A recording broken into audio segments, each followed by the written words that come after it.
السلام علیکم ورحمۃ اللہ وبرکاتہ نحمدہ ونصلی علی رسولہ الکریم اما بعد قال اللہ تبارک و تعالی فی کلامہ المجید الفرقان الحمید اعوذ باللہ من الشیطان الرجیم بسم اللہ الرحمن الرحیم لقد من اللہ علی المؤمنین اذ بعث فیہم رسولا من انفسہم یتلو علیہم آیاتہ وقال تبارک و تعالی فی مقام آخر النبی اولا بالمؤمنین من انفسہم قال النبی صلی اللہ تعالی علیہ وسلم من احب سنتی فقد احبنی ومن احبنی کان معی فی الجنہ او کما قال علیہ الصلاۃ والسلام۔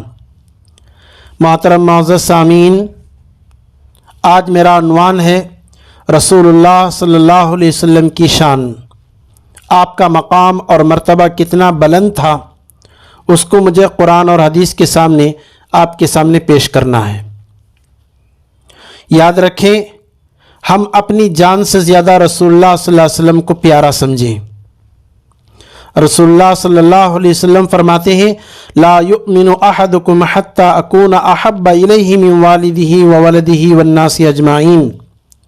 تم میں سے کوئی کامل مسلمان اس وقت تک نہیں ہو سکتا جب تک کہ میں اس کے نزدیک اس کے ماں باپ سے زیادہ، اولاد سے زیادہ، تمام لوگوں سے زیادہ محبوب نہ ہو جاؤں۔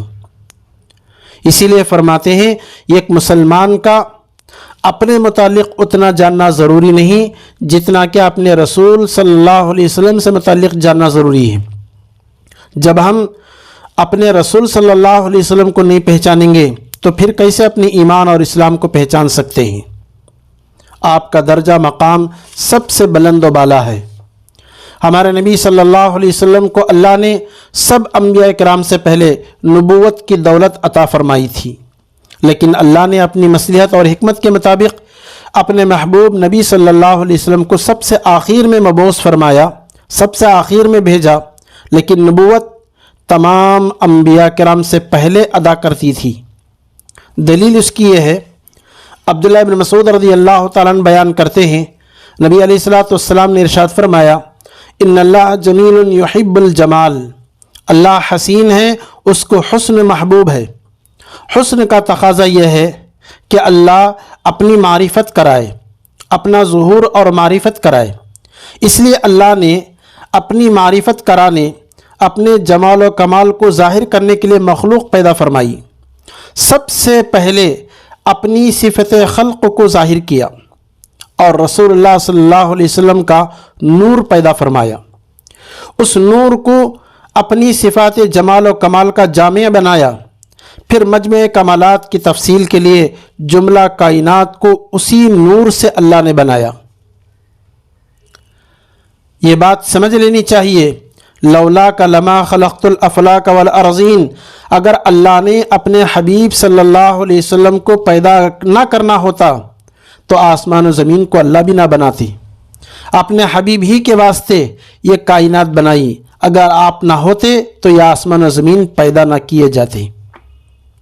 دوسری حدیث، جابر بن عبداللہ انصاری رضی اللہ تعالیٰ نے آپ صلی اللہ علیہ وسلم کی خدمت میں سوال کیا، میرے ماں باپ آپ پر قربان ہوں، مجھ کو آپ بتائیے ایو شیء خلق اللہ اولا، سب چیزوں سے پہلے اللہ نے کون سی چیز پیدا کی؟ تو رسول اللہ صلی اللہ علیہ وسلم نے فرمایا اے جابر، اللہ نے تمام چیزوں سے پہلے تیرے نبی کا نور اپنے نور کے فیض سے پیدا کیا، پھر وہ نور اللہ کی قدرت سے جہاں اللہ کو منظور ہوا سیر کرتا رہا۔ اس وقت نہ لوح تھی، نہ قلم تھا، نہ جنت تھی، نہ دوزخ تھا، نہ فرشتہ تھا، نہ آسمان، نہ زمین، نہ سورج، نہ چاند، نہ جن، نہ انسان۔ اس وقت میں اللہ نے اپنے نور کے فیض سے تیرے نبی کے نور کو اللہ نے پیدا کر دیا۔ پھر جب اللہ نے مخلوق کو پیدا کرنا چاہا، اس نور کے 4 حصے کیے، ایک حصے سے قلم پیدا کیا۔ قرآن میں اللہ کہتے ہیں نون والقلم وما یسطرون۔ نور کے دوسرے حصے سے اللہ نے لوح بنائی، تختی، قرآن میں کہتے ہیں بل ہوا قرآن مجید فی لوح محفوظ، اس نور کے تیسرے حصے سے اللہ نے عرش پیدا کیا، الرحمن علی العرش استویٰ، اس نور کے چوتھے حصے کو میرے چہرے پر اتارا۔ اس حدیث پاک میں اللہ کے نبی علیہ الصلوۃ والسلام فرماتے ہیں اللہ نے میرا نور پیدا کیا، اس نور کے 4 حصے بنائے، ایک حصے سے قلم، ایک حصے سے لوح، ایک حصے سے عرش، اور ایک حصہ نبی کے چہرے پر اللہ نے اتار دیا۔ حضرت عرباض بن ساریہ رضی اللہ عنہ فرماتے ہیں رسول اللہ صلی اللہ علیہ وسلم نے فرمایا بے شک میں حق تعالی شانہ کے نزدیک خاتم النبیین ہو چکا تھا۔ کب؟ آدم ابھی اپنے خمیر ہی میں پڑے تھے، یعنی ان کا پتلا بھی تیار نہیں ہوا تھا، اس وقت میں ہی اللہ نے آپ کو خاتم النبیین بنا دیا تھا۔ یعنی محمد صلی اللہ علیہ وسلم کا نبوت کی صفت آپ کی روح کو عطا ہوئی تھی۔ نور محمد اسی روح محمدی کو کہتے ہیں۔ اللہ نے اپنے نور کے فیض سے نبی محمد صلی اللہ علیہ وسلم کا نور پیدا کیا، اسی نور محمدی کو روح محمدی کہتے ہیں۔ اللہ نے اس روح کو نبوت کی صفت اس وقت میں اللہ نے عطا کر دی تھی جب یہ دنیا، یہ کائنات کی کوئی چیز نہیں بنی تھی۔ دوسری بات سمجھیے، ابو ہریرہ رضی اللہ تعالیٰ عنہ بیان کرتے ہیں صحابہ نے پوچھا یا رسول اللہ صلی اللہ علیہ وسلم آپ کے لیے نبوت کس وقت ثابت ہو چکی تھی؟ تو آپ صلی اللہ علیہ وسلم نے فرمایا جس وقت آدم علیہ السلام ابھی روح اور جسد کے درمیان تھے، یعنی ان کے تن میں جان بھی نہیں آئی تھی، اسی وقت نبوت کا ظہور ہو چکا تھا۔ علامہ شابی رحمۃ اللہ علیہ سے روایت ہے ایک شخص نے عرض کیا یا رسول اللہ صلی اللہ علیہ وسلم آپ کب نبی بنائے گئے؟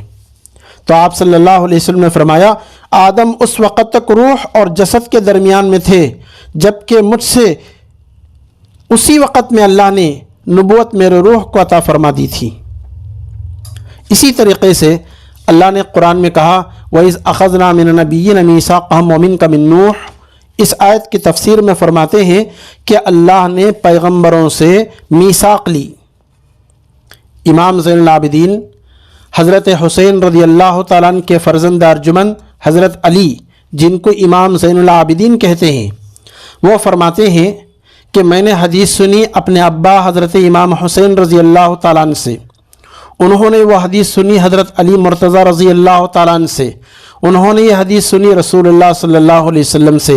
نبی علیہ السلام فرماتے ہیں میں آدم کے پیدا ہونے سے 14,000 برس پہلے پروردگار کے حضور میں ایک نور تھا، اللہ نے اسی وقت میں پیدا کر دیا تھا اور مجھے نبوت بھی اسی وقت میں اللہ نے عطا کر دی تھی۔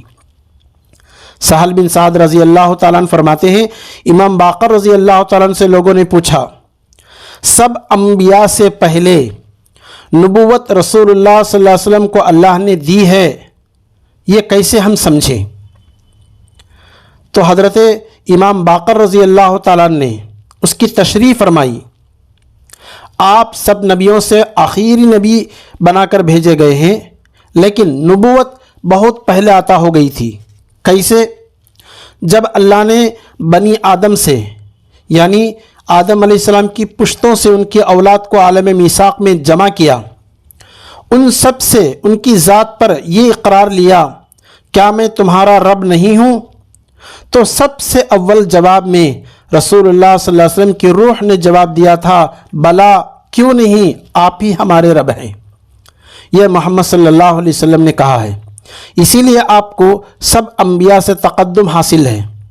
اللہ کی مرضی سے آخر میں نبی بنا کر بھیجے گئے، لیکن نبوت ہمارے نبی کو سب سے پہلے عطا کر دی گئی تھی۔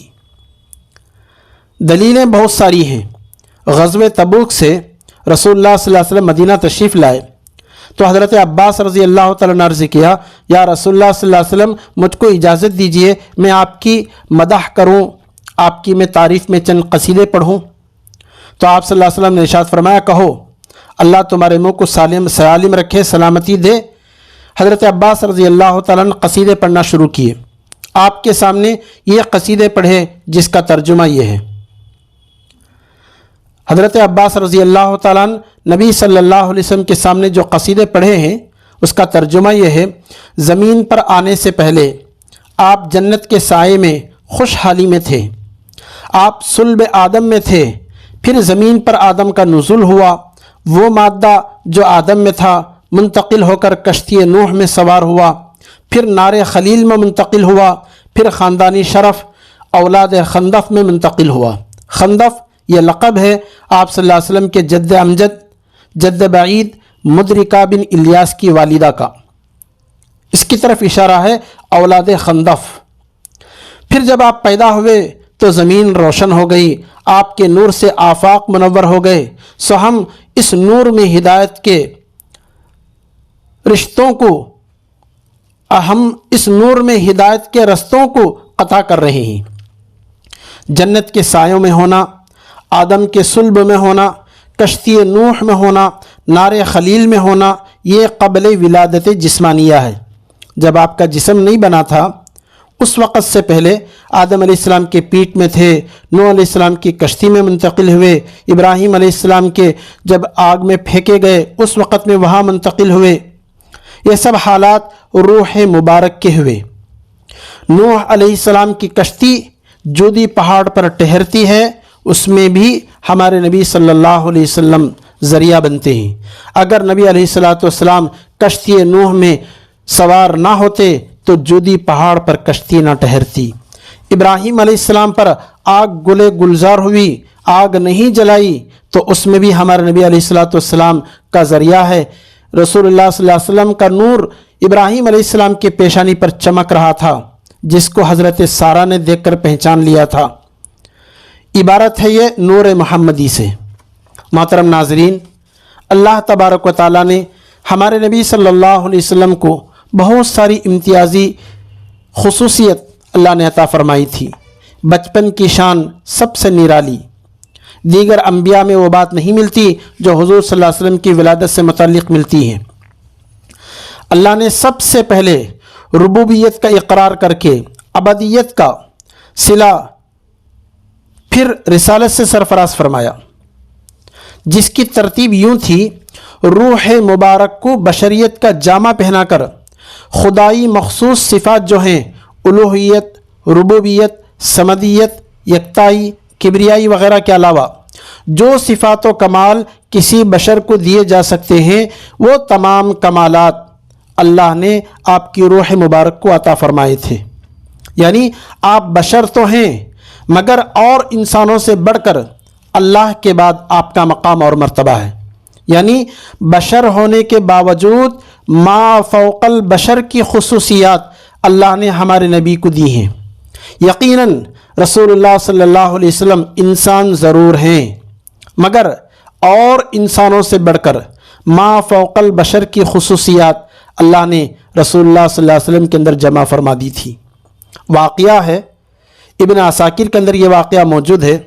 ایک دفعہ مکے میں سخت قحط پڑا، قریش ابو طالب کے پاس آئے اور کہا: ابو طالب، قحط سالی سے ہمارا برا حال ہو گیا ہے، تم بارش کی دعا مانگو۔ ابو طالب رسول اللہ صلی اللہ علیہ وسلم کو لے کر اور دوسرے بچوں کو ساتھ لے کر کعبۃ اللہ کے پاس گئے۔ رسول اللہ صلی اللہ علیہ وسلم چھوٹے سے بچے تھے۔ ابو طالب کعبے کی دیوار سے پشت لگا کر کھڑے ہو گئے، ان کی انگلیاں رسول اللہ صلی اللہ علیہ وسلم نے پکڑی ہوئی تھی۔ پھر بارش کے لیے دعا کی، اسی وقت آسمان پر بادل چھا گئے، اس زور کا مینا برسا کہ مکے کا ہر پرنالہ بہنے لگا، شہر میں غلے کی ارزانی ہو گئی، مویشیوں کے لیے چارے کا بندوبست ہو گیا۔ حلیمہ سعدیہ کہتی ہیں رسول اللہ صلی اللہ علیہ وسلم بچپن میں دائیں طرف کے پستان کو منہ لگاتے تھے، بائیں طرف کے پستان اپنے رضائی بھائی کے لیے چھوڑ دیا کرتے تھے۔ حلیمہ کا پہلے سے ایک دودھ پیتا بچہ موجود تھا، بائیں طرف کا پستان اس کے لیے چھوڑ دیا کرتے تھے۔ گویا کہ دودھ پیتے زمانے میں بھی رسول اللہ صلی اللہ علیہ وسلم میں عدل پایا جاتا تھا۔ لڑکپن میں کبھی آپ نے کپڑے میں بول و براز نہیں کیا، پیشاب پاخانہ کپڑے میں کبھی آپ نے نہیں کیا، بلکہ دونوں کے وقت مقرر تھے، پیشاب کرنے کے، پاخانہ کرنے کے، ضروریات سے فارغ ہونے کے وقت مقرر تھے، اسی وقت آپ کو ضرورت سے فارغ کرا دیا کرتے تھے۔ کبھی آپ کا سطر برہنہ نہیں ہوا، کبھی آپ ننگے نہیں ہوئے۔ جو کپڑا اتفاقاً اٹھ گیا ہوتا فرشتے فوراً ہی سطر کو چھپا دیا کرتے تھے۔ ابن عباس رضی اللہ عنہ سے روایت ہے، حضرت حلیمہ کہتی تھی انہوں نے جب رسول اللہ صلی اللہ علیہ وسلم کا دودھ چھڑایا تھا تو رسول اللہ صلی اللہ علیہ وسلم نے دودھ چھوڑنے کے ساتھ ہی سب سے اول جو کلام کیا وہ یہ تھا، اللہ اکبر کبیرہ والحمد للہ کثیرہ وسبحان اللہ بکرۃ واصیلا۔ جب رسول اللہ صلی اللہ علیہ وسلم سیانے ہوئے باہر تشریف لے جاتے، لڑکوں کو کھیلتا دیکھتے مگر ان سے علیحدہ رہتے، یعنی کھیل میں شریک نہیں ہوتے تھے۔ اہل مکہ نے خانہ کعبہ کی تعمیر شروع کی تھی رسول اللہ صلی اللہ علیہ وسلم کے بچپن میں۔ اس کام میں سبھی شرفائے مکہ بڑھ چڑھ کر حصہ لے رہے تھے۔ رئیسوں کی اولاد بھی اینٹیں ڈھو ڈھو کر لاتے تھے۔ رسول اللہ صلی اللہ علیہ وسلم بھی ان بچوں میں شامل تھے۔ جابر بن عبداللہ رضی اللہ تعالیٰ عنہ فرماتے ہیں اس موقع پر رسول اللہ صلی اللہ علیہ وسلم چھوٹے سے ننھے سے تھے، صرف تہبند باندھے ہوئے تھے۔ رسول اللہ صلی اللہ علیہ وسلم کے چچا عباس ابن عبد المطلب نے کہا، اے بھتیجے اپنا تہبند کھول کر کاندھے پر رکھ لو تاکہ پتھر کی رگڑ سے کندھے پر خراش نہ آئے۔ بدن ننگا تھا، تہبند بندھی ہوئی تھی، پیٹھ ننگی تھی، کندھے پر اینٹ اٹھا کر لا رہے تھے، کہیں کندھے پر خراش نہ آ جائے، اس لیے عباس نے کہا اپنی تہبند کھول کر کندھے پر رکھ لو۔ رسول اللہ صلی اللہ علیہ وسلم نے جیسا ہی بچپن میں سطر کھولا اسی وقت بے ہوش ہو گئے، گر پڑے۔ جب ہوش میں آئے تو آپ کی زبان پر یہی تھا، میرا تہبند کہاں ہے؟ لوگوں نے فوراً تہبند سے کمر باندھ دیا۔ ابو طالب نے پوچھا، بھتیجے تہبند کھولنے پر بے ہوش کیوں ہو گئے تھے؟ تو آپ صلی اللہ علیہ وسلم نے ننھے سے تھے اس وقت میں فرمایا، مجھے ایک سفید پوش آدمی نظر آیا جو کہہ رہا تھا، محمد اپنے سطر کو چھپاؤ، اپنے سطر کو چھپاؤ۔ یہ حدیث بخاری میں ہے، مسلم میں ہے، مسند احمد میں ہے، بیہقی میں ہے، ابو نعیم کے اندر موجود ہے۔ اللہ نے ہمارے نبی کو مقام بلند و مرتبہ عطا کیا تھا، ساری زندگی کبھی آپ ننگے نہیں ہوئے۔ شروع ہی سے اللہ نے ہمارے نبی رسول اللہ صلی اللہ علیہ وسلم کے ساتھ وہ امتیازی سلوک اپنایا جو دیگر انبیاء کے ساتھ نہیں پائی جاتی۔ میں چند مثالیں قرآن کی پڑھ کر میں آپ کو بتاؤں۔ داؤد علیہ السلام، ان کے بارے میں اللہ کہتا ہے، لا تتبعوا الہوا، نبی داؤد علیہ السلام خواہشات کی آپ پیروی مت کریں، یہ اللہ کا حکم ہے داؤد علیہ السلام سے۔ جب ہمارے نبی کی باری آتی ہے اللہ قرآن میں کہتے ہیں، وما ينطق عن الهوى، میرا حبیب کبھی خواہش سے، نفسانی خواہشات کے بل بوتے پر کچھ بھی بولتے نہیں، جو بھی بولتے وہ اللہ کا کلام بولتے ہیں، اپنی طرف سے کوئی بات نہیں بولتے۔ داؤد علیہ السلام سے اللہ کہتے ہیں خواہشات پر مت چلنا۔ ہمارے نبی کی شان جب اللہ بیان کرتے ہیں، نبی حبیب محمد صلی اللہ علیہ وسلم اپنی خواہش پر کچھ نہیں بولتے۔ ابراہیم علیہ السلام نے دعا مانگی، رب اغفر لی خطیئتی یوم الدین، اے اللہ بروز قیامت مجھے معاف کر دینا۔ ہمارے نبی سے متعلق اللہ کہتے ہیں، لیغفر لک اللہ ما تقدم من ذنبک، نبی جی ہم آپ کے گناہ کبھی کے معاف کر چکے۔ ابراہیم علیہ السلام نے دعا مانگی، وجعلنی من ورثۃ جنت النعیم، پروردگار مجھے جنت نصیب کرنا۔ جبکہ ہمارے نبی سے متعلق اللہ کہتے ہیں، انا اعطیناک الکوثر، ہم نے آپ کو حوض کوثر دی ہے، جنت آپ کا منتظر ہے، سب سے پہلے آپ ہی جنت میں جائیں گے، آپ ہی کے لیے جنت کا دروازہ کھولا جائے گا، جنت آپ کی مشتاق ہے، سب سے پہلے رسول اللہ صلی اللہ علیہ وسلم جنت میں داخل ہوں گے۔ ابراہیم علیہ السلام نے دعا مانگی، ولا تخزنی یوم یبعثون، اے اللہ قیامت کے دن مجھے رسوا نہ کرنا۔ جبکہ ہمارے نبی سے متعلق اللہ اعلان کرتے ہیں، یوم لا یخزی اللہ النبی والذین آمنوا معہ، نبی جی ہم آپ کو رسوا ہونے نہیں دیں گے۔ ابراہیم علیہ السلام نے دعا مانگی، حسبی اللہ ونعم الوکیل، یا اللہ تو میرے لیے کافی ہے، تو ہی بڑا کارساز ہے، تو میرے لیے کافی بن جا۔ جبکہ ہمارے نبی سے متعلق اللہ کہتے ہیں یا ایھا النبی حسبک اللہ، اللہ تمہارے لیے کافی ہے۔ موسیٰ علیہ السلام نے دعا مانگی رب اشرح لی صدری، اے اللہ میرے سینے کو شرح صدر عطا کر، میرے سینے کو کھول دے، نور سے بھر دے۔ ہمارے نبی سے متعلق اللہ کہتے ہیں الم نشرح لک صدرک، ہم نے آپ کے سینے کو نور سے بھر دیا۔ آدم علیہ السلام سے اللہ نے کہا وَلَقَدْ عَهِدْنَا إِلَىٰ آدَمَ مِن قَبْلُ فَنَسِيَ، ہم نے آدم علیہ السلام سے ایک وعدہ لیا تھا بھولنا نہیں، مگر آدم علیہ السلام بھول گئے۔ ہمارے نبی کے بارے میں اللہ کہتے ہیں سَنُقْرِئُكَ فَلَا تَنسَىٰ، ہم آپ کو اتنا پڑھائیں گے پھر کبھی آپ نہیں بھولیں گے۔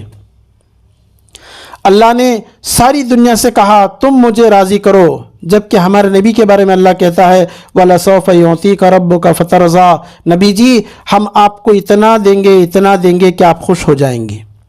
انداز کلام میں اللہ دوسرے نبیوں کے ساتھ اور انداز سے کلام کرتا ہے۔ جب ہمارے نبی کی باری آتی ہے پہلے ہی سے آپ کو میں معاف کر چکا ہوں، جنت آپ کی منتظر ہے، آپ خواہش پر نہیں بولتے، آپ کو رسوا ہونے نہیں دوں گا، اللہ آپ کے لیے کافی ہے، ہم نے کبھی آپ کا شرح صدر کر چکے ہیں، آپ کو ہم بھولنے نہیں دیں گے، آپ سے ہم راضی ہیں۔ اللہ نے ایسا کلام ہمارے نبی کے ساتھ کیا جو دوسرے نبیوں کے ساتھ نہیں کیا۔ یہ ہمارے نبی کی شان ہے، یہ ہمارے نبی کی امتیازی خصوصیت ہے۔ محترم ناظرین، اس سے آپ سمجھیں ہمارے نبی کا مقام کتنا اونچا ہے۔ حضرت انس رضی اللہ تعالیٰ عنہ بیان کرتے ہیں آپ کا نام محمد احمد کائنات کے پیدا کرنے سے 2000 برس پہلے رکھ دیا تھا۔ یہ ہمارے نبی کی شان ہے۔ جس طرح اللہ نے اپنے نام کو ہر لمحہ زمین پر گونجتا ہوا، اللہ تبارک و تعالیٰ نے سسٹم بنایا کہ ہر لمحہ دنیا کے اندر اللہ کا نام لیا جاتا ہے، اللہ نے اسی طرح دنیا کے کسی نہ کسی کونے میں جہاں جہاں اللہ کا نام لیا جائے گا ساتھ میں رسول اللہ صلی اللہ علیہ وسلم کا بھی نام لیا جائے گا۔ اللہ نے قرآن میں کہا وَرَفَعْنَا لَكَ ذِكْرَكَ، ہم نے آپ کے نام کو بلند کیا ہے۔ ہمارے نبی کے نام کو اذان کی صورت میں آپ دیکھ لیجئے، اللہ نے دنیا ایسی گول بنائی، کہیں آج صبح ہے تو کہیں شام ہے، کہیں دن ہے تو کہیں رات ہے، کہیں نہ کہیں فجر کی، ظہر کی، عصر، مغرب، عشاء کی اذان ہو رہی ہے۔ ہر اذان میں اشہد ان لا الہ الا اللہ کلمہ بولا جاتا ہے، اشہد ان محمد رسول اللہ بھی کہا جاتا ہے۔ نماز کے اندر اشہد ان لا الہ الا اللہ اشہد ان محمد عبدہ رسولہ۔ قرآن کے اندر اطیعوا اللہ اطیعوا الرسول، اللہ کی مانو، رسول اللہ کی سنو۔ جہاں جہاں اللہ کا نام آتا ہے وہاں وہاں رسول اللہ صلی اللہ علیہ وسلم کا نام بھی لیا جاتا ہے۔ اس طریقے سے اللہ نے ہمارے نبی کے نام کو بہت بلند کیا۔ آپ کے آنے سے پہلے روز اول ہی سے، یعنی آدم علیہ السلام کے زمانے ہی سے رسول اللہ صلی اللہ علیہ وسلم آئیں گے، آپ کی آمد کی بشارتیں دی جاتی تھی۔ ایسی صفت، ایسی امتیازی خصوصیت کسی نبی کو حاصل نہیں۔ قرآن کے اندر دوسرے انبیاء کے تعلق سے یہ بشارتیں موجود ہیں۔ فبشرناہ باسحاق ومن وراء اسحاق یعقوب، سورہ ہود کی آیت نمبر 70 پر 1 ہے۔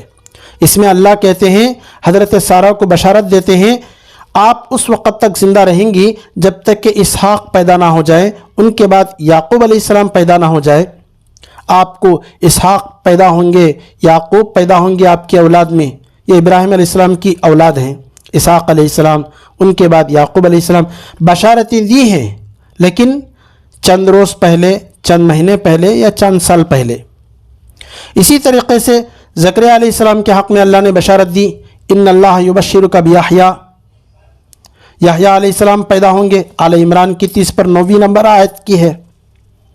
مریم علیہ السلام کے حق میں اللہ نے بشارت دی ان اللہ یبشرک بکلمۃ منہ اسمہ المسیح عیسی ابن مریم، سورہ آل عمران کی آیت ہے۔ اللہ بشارت دیتے ہیں یہ کلمے کی جو من جانب اللہ ہوگا، اس کا نام لقب عیسیٰ ابن مریم ہوگا۔ یہ تو بشارتیں وہ ہیں جو چند مہینے پہلے، چند سال پہلے، چند دن پہلے دی جا رہی ہیں۔ لیکن ہمارے نبی کی بشارت، ہمارے نبی کے آمد کی خبر روز اول سے آدم علیہ السلام کے زمانے سے دی جا رہی ہے۔ آدم علیہ السلام بھی کہتے تھے آخر زمانے میں ایک پیغمبر آئیں گے محمد صلی اللہ علیہ وسلم، ان کے بعد دنیا ختم ہو جائے گی، آنے سے پہلے پہلے تم لوگ ایمان لے کر آ جاؤ۔ ابراہیم علیہ السلام بھی یہ کہتے تھے، موسیٰ علیہ السلام بھی کہتے تھے، عیسیٰ علیہ السلام بھی کہتے تھے، ہر نبی کی زبان پر یہ تھا رسول اللہ صلی اللہ علیہ وسلم آئیں گے، جب وہ آئیں تمہارے درمیان تو سب سے اول ان پر ایمان لانا۔ اللہ تبارک و تعالیٰ نے تمام آسمانی کتابوں میں آپ کی آمد کا ذکر کیا۔ ہر نبی کہتے تھے آخری نبی محمد صلی اللہ علیہ وسلم ہیں، آپ کے بعد فوراً قیامت قائم ہو جائے گی۔ قرآن میں اللہ نے کہا، تورات، زبور، انجیل، تمام آسمانی کتابوں میں آپ کا ذکر موجود ہے۔ سورہ اعراف میں اللہ فرماتے ہیں، الذین یتبعون الرسول النبی الامی الذی یجدونہ مکتوبا عندہم فی التوراۃ والانجیل، تورات اور انجیل میں لکھا ہوا ہے کہ رسول اللہ صلی اللہ علیہ وسلم آئیں گے۔ ترجمہ اس آیت کا یہ ہے، وہ لوگ پیروی کرتے ہیں اس رسول کی جو نبی امی ہے، جس کو پاتے ہیں لکھا ہوا تورات اور انجیل میں۔ سورہ بقرہ میں ہے، تورات انجیل پڑھنے والے آپ کو ایسا پہچانتے ہیں جس طرح اپنے بچوں کی شکلوں کو دیکھ کر پہچانتے ہیں۔ تورات میں بھی آپ کا ذکر، انجیل میں بھی آپ کا ذکر، زبور میں بھی آپ کا ذکر، تمام آسمانی کتابوں میں رسول اللہ صلی اللہ علیہ وسلم کا ذکر موجود ہے۔ یہ ہمارے نبی کی شان ہے، آپ کا بلند مرتبہ مقام ہے۔ رسول اللہ صلی اللہ علیہ وسلم بچپن سے چاند سے باتیں کرتے تھے۔ آج تو دنیا چاند پر جانے کی بات کر رہی ہے، سورج پر جانے کی بات کر رہی ہے۔ ہمارے نبی کو اللہ نے چاند اور سورج کو کھلونا بنایا تھا، آپ کی انگلیوں پر نچوایا تھا۔ دودھ پینے کی عمر میں رسول اللہ صلی اللہ علیہ وسلم چاند سے باتیں کرتے تھے۔ دلیل کیا ہے؟ حضرت عباس رضی اللہ عنہ بیان کرتے ہیں، آپ کے چچا عباس ایک مرتبہ رسول اللہ صلی اللہ علیہ وسلم کے پاس آئے، کہنے لگے میں نے آپ کی نبوت کی ایک علامت دیکھی تھی جس کی وجہ سے میں آپ کے دین میں شامل ہوا۔ رسول اللہ صلی اللہ علیہ وسلم فرمانے لگے، چچا جان آپ نے ایسی کون سی بات دیکھی تھی؟ تو حضرت عباس فرمانے لگے، میں نے دیکھا آپ جھولے میں لیٹے ہوئے چاند سے باتیں کرتے ہیں، آپ نے انگلی سے جس طرف بھی اشارہ کیا چاند اس طرف سرک جاتا تھا۔ کبھی چاند کو آپ نے انگلی سے داہنی طرف اشارہ کیا تو چاند اس طرف کو چلا گیا، کبھی بائیں طرف آپ نے اشارہ کیا تو چاند بائیں طرف چلا گیا، کبھی آپ نے انگلی سے آگے کی طرف اشارہ کیا تو چاند اس طرف کو چلا گیا، کبھی آپ نے پیچھے کی طرف اشارہ کیا تو چاند اس طرف کو سرک گیا۔ میں نے دیکھا ہمارا بھتیجا انگلیوں سے نچوا رہا ہے چاند کو۔ محترم ناظرین، آپ کو وہ حدیث معلوم ہوگی جو حضرات کعبۃ اللہ گئے ہیں عمرہ حج پر، جس راستے سے کعبۃ اللہ کے اندر داخل ہوتے ہیں وہ جو میدان ہے کھلا میدان، وہاں پر بائیں طرف آپ دیکھیں گے کھلا پہاڑ آپ کو نظر آئے گا۔ آدھے پہاڑ پر گرینیٹ کا پتھر لگا ہے، محل بنا ہے بادشاہ کا، اس کے بازو میں آدھا پہاڑ کھلا نظر آتا ہے۔ یہ وہ مقام ہے جہاں پر کھڑے ہو کر رسول اللہ صلی اللہ علیہ وسلم نے مکے کے لوگوں میں اعلان کیا تھا، لوگوں ایمان لے کر آؤ۔ لوگوں نے کہا دلیل پیش کرو۔ نبی علیہ الصلوۃ والسلام نے کہا کس چیز کی دلیل مانگتے ہو؟ کیا میں تمہارے سامنے پیش کروں؟ لوگوں نے چیلنج کیا، یہ جو سامنے ہمارا چاند نظر آ رہا ہے اس کے 2 ٹکڑے کر کے دکھا دو، ہم ایمان لے کر آ جائیں گے۔ رسول اللہ صلی اللہ علیہ وسلم نے اس پہاڑ پر کھڑے ہو کر چاند کی طرف کلمے کی سیدھی انگلی سے اشارہ کیا، چاند کے 2 ٹکڑے ہوئے، ایک ٹکڑا ادھر کو گیا، ایک ٹکڑا اس طرف کو گیا۔ ساری دنیا نے یہ منظر دیکھا۔ ہمارے ہندوستان کے اندر کیرلا کے چیئرمین پیرومال نے دیکھا، جب ان کو یہ منظر نظر آیا انہوں نے تحقیق کی، چاند کے 2 ٹکڑے کس کے ذریعے سے ہوئے ہیں، یہ کون سا کارنامہ ہے؟ تحقیق سے پتہ چلا عرب کے اندر محمد نامی ایک شخص ہیں جنہوں نے اپنی نبوت کی دلیل میں چاند کے 2 ٹکڑے پیش کر کے دکھائے ہیں۔ تو چیئرمین پیرومال رسول اللہ صلی اللہ علیہ وسلم سے ملاقات کرنے کیرلا سے جاتے ہیں، ایمان قبول کرتے ہیں، واپس ہوتے ہیں تو رسول اللہ صلی اللہ علیہ وسلم مالک بن دینار رضی اللہ تعالیٰ عنہ کو آپ کے ساتھ بھیجتے ہیں مبلغ بنا کر۔ مالک بن دینار رضی اللہ تعالیٰ عنہ چیئرمین پیرومال کے ساتھ واپس آتے ہیں سمندری کے راستے سے. چیئرمین پیرومال کے راستے میں وفات ہوتی ہے. وہ اپنا ایک خط لکھتے ہیں کہ میرے گھر کو مسجد بنا دی جائے. آج سے 1400 سال پہلے کیرلا کے اندر چیئرمین پیرومال مسجد بنائی گئی. مالک بن دینار رضی اللہ تعالیٰ نماز پڑھایا کرتے تھے. ان کی مزار اقدس اس مسجد کے بازو میں موجود ہے. یہ ہندوستان کی سب سے پہلی مسجد ہے. 1400 سال پہلے اسلام ہندوستان میں آ چکا تھا. اس بات کی بین دلیل ہے, پکا ثبوت ہے. محترم ناظرین, چاند کے 2 ٹکڑے کیے تھے. اللہ نے رسول اللہ صلی اللہ علیہ وسلم کی انگلیوں میں چاند کو نچوایا تھا. یہ ہمارے نبی کی امتیازی خصوصیت ہے. یہ سن کر جب عباس رضی اللہ تعالیٰ عنہ تعریف کر رہے تھے کہ آپ انگلی سے کبھی چاند کو ادھر ادھر جھکا دیتے ہو, آپ چاند سے باتیں کرتے ہو, یہ دیکھ کر میرے دل میں ایمان جاگا اور میں ایمان قبول کر لیا. تو یہ سن کر رسول اللہ صلی اللہ علیہ وسلم فرمانے لگے, ہاں چچا, میں چاند سے باتیں کرتا تھا, وہ مجھے رونے سے بہلاتا تھا. جب چاند عرش کے نیچے سجدہ کرنے گر جاتا تھا اللہ کے سامنے, تو میں اس کے گرنے کی آواز کو بھی سنا کرتا تھا. فرشتے آپ کو جھلایا کرتے تھے. یہ ہمارے نبی کی امتیازی شان ہے. آپ کو معلوم ہونا چاہیے, خیبر کے قریب میں ایک جگہ ہے موضع صحابہ. آپ صلی اللہ علیہ وسلم وہاں پر تشریف فرما تھے. حضرت علی رضی اللہ عنہ کی گود میں آپ کا سر مبارک تھا. عصر کے بعد کا وقت تھا. قرآن اترنا شروع ہو گیا, وحی نازل ہو رہی تھی. حضرت علی رضی اللہ عنہ کی گود میں رسول اللہ صلی اللہ علیہ وسلم کا سر مبارک موجود ہے. وحی اترنا شروع ہو گئی. تو حضرت علی رضی اللہ تعالیٰ عنہ اس منظر کو دیکھ رہے تھے. تھوڑی دیر میں رسول اللہ صلی اللہ علیہ وسلم سو گئے. حضرت علی ابھی عصر کی نماز نہیں پڑھے تھے. یہاں تک کہ سورج غروب ہوا تب رسول اللہ صلی اللہ علیہ وسلم بیدار ہوئے. جیسے ہی بیدار ہوئے, رسول اللہ صلی اللہ علیہ وسلم نے حضرت علی سے پوچھا, تم نے عصر پڑھ لی؟ انہوں نے کہا نہیں. تو رسول اللہ صلی اللہ علیہ وسلم نے اللہ سے دعا کی, پروردگار, یہ علی تیری اطاعت میں, تیرے رسول کی اطاعت میں مشغول تھا. پروردگار, روز سورج کو واپس لوٹا دے تاکہ علی اپنے وقت پر عصر کی نماز پڑھ لے. حضرت اسماء کہتی ہے, میں نے دیکھا سورج غروب ہو گیا تھا. پھر رسول اللہ صلی اللہ علیہ وسلم کی دعا پر اللہ نے سورج کو واپس نکل آیا. سورج نکل آیا, یہاں تک کہ دھوپ پہاڑوں اور زمین پر پڑی. ہم نے خود اپنے آنکھوں سے دیکھا. یہ بالکل صحیح روایت ہے. رسول اللہ صلی اللہ علیہ وسلم کی شان قرآن بیان کرتا ہے. رسول اللہ صلی اللہ علیہ وسلم کے نسب کی اللہ نے حفاظت فرمائی. آدم علیہ السلام سے لے کر آمینہ تک نسب نامہ اللہ نے محفوظ فرمایا. ان نسلوں میں, آدم علیہ السلام سے لے کر آمینہ تک, ان نسلوں میں کہیں بھی زنا اور بدکاری ثابت نہیں. قرآن کے اندر اللہ نے کہا لقد جاءکم رسول من انفسکم. اس کی تفسیر میں رسول اللہ صلی اللہ علیہ وسلم کی حدیث موجود ہے. جبرائیل علیہ السلام فرماتے ہیں, تم بہترین ہو بے اعتبار نسب کے, تم بہترین ہو بے اعتبار سسرالی رشتہ داری کے, بے اعتبار شرافت کے. رسول اللہ صلی اللہ علیہ وسلم فرماتے ہیں, میرے آبا و اجداد میں آدم کے وقت سے آمینہ تک کبھی زنا نہیں ہوا. سب کے نکے ہوئے, کوئی ولد الزنا نہیں. اسی لیے کہتے ہیں سادات گھرانے کو, سید خاندانوں کو زکوٰۃ کا مال نہیں دیا جاتا. یہ مال کا میل ہے. اتنے اونچے شرافت والے خاندان کو زکوٰۃ نہیں دی جاتی, ان کو ہدیہ کیا جاتا ہے. اللہ تبارک و تعالیٰ نے قرآن کے اندر آپ کے بدن کے اعضاء کا ذکر فرمایا. یہ ہمارے نبی کی شان ہے.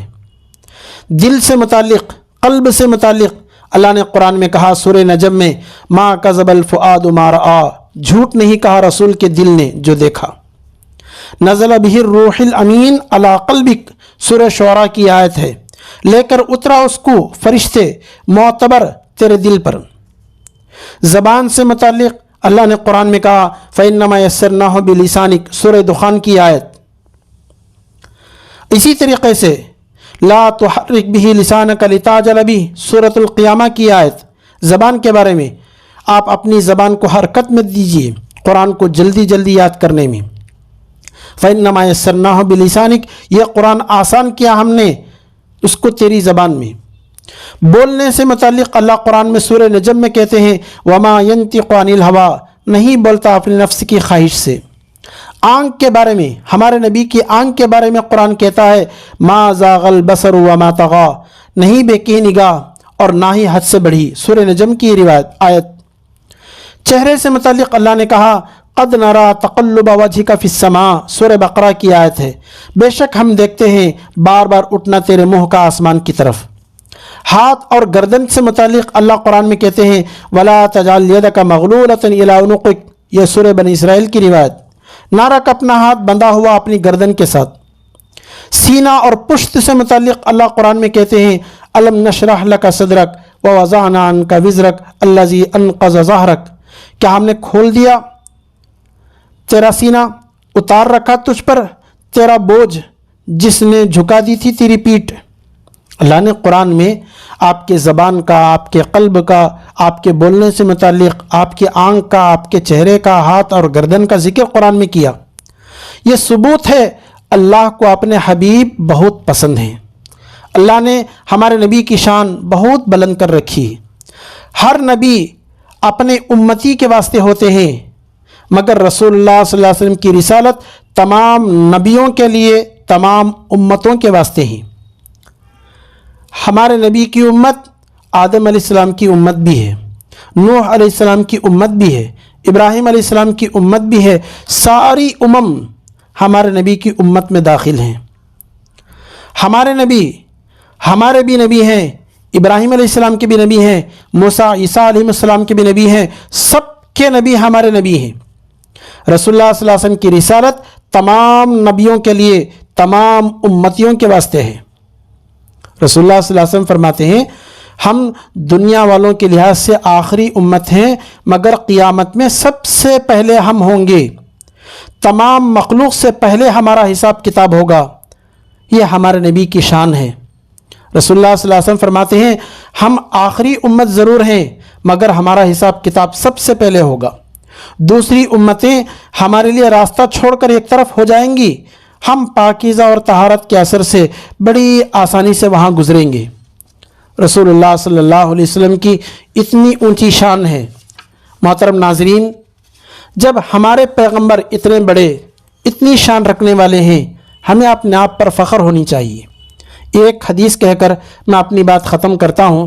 رسول اللہ صلی اللہ علیہ وسلم فرماتے ہیں کہ تم حرام سے اپنے آپ کو بچاؤ، اتقوا المحارم تکن عابد الناس، حرام بولنے سے، حرام کمانے سے، حرام کھانے پینے سے بچو، اللہ تمہاری عبادت کو قبول کر لیں گے، سب سے بڑے عابد تمہیں بنا دیں گے۔ رسول اللہ صلی اللہ علیہ وسلم فرماتے ہیں جو تمہارے پاس ہے خوشی سے اس پہ راضی رہو، اللہ تمہیں مالدار بنا دیں گے۔ اپنے پڑوسی کے لیے وہی چاہو جو تم اپنے واسطے چاہتے ہو۔ رسول اللہ صلی اللہ علیہ وسلم کا فرمان ہے جو اپنے واسطے پسند کرتے ہو وہی دوسروں کے واسطے بھی پسند کیا کرو۔ نمبر 4، پڑوسیوں کو مت ستاؤ، ان کے ساتھ حسن سلوک کرو، تمہارا ایمان مکمل ہو جائے گا۔ جو تم اپنے واسطے چاہتے ہو وہی دوسروں کے لیے چاہا کرو، تمہارا اسلام مکمل ہو جائے گا۔ زیادہ ہنسنے سے بچو، زیادہ ہنسنا دل کو مردہ بنا دیتا ہے۔ ہمارے نبی کی پیاری باتیں ہیں۔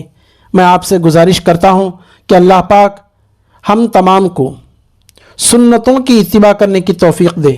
نبی صلی اللہ علیہ وسلم سے والہانہ محبت اور عشق کامل اللہ ہمیں نصیب کرے۔ محترم ناظرین، جب ہمارے نبی اتنے بڑے ہیں، ہمارے نبی کی باتیں اتنی اچھی ہیں، تو ہمیں چاہیے کہ ہم رسول اللہ صلی اللہ علیہ وسلم سے بہت زیادہ پیار کریں، آپ کی باتوں کی اتباع کریں۔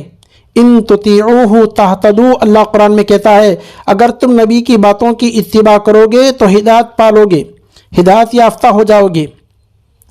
ہر چیز میں سنت کو دیکھیں، اتباع سنت کی فکر کریں۔ اللہ پاک ہمیں کہنے سننے سے زیادہ عمل کی توفیق عطا فرمائے۔ آمین۔ وآخر دعوانا الحمدللہ رب العالمین۔ السلام علیکم ورحمۃ اللہ وبرکاتہ۔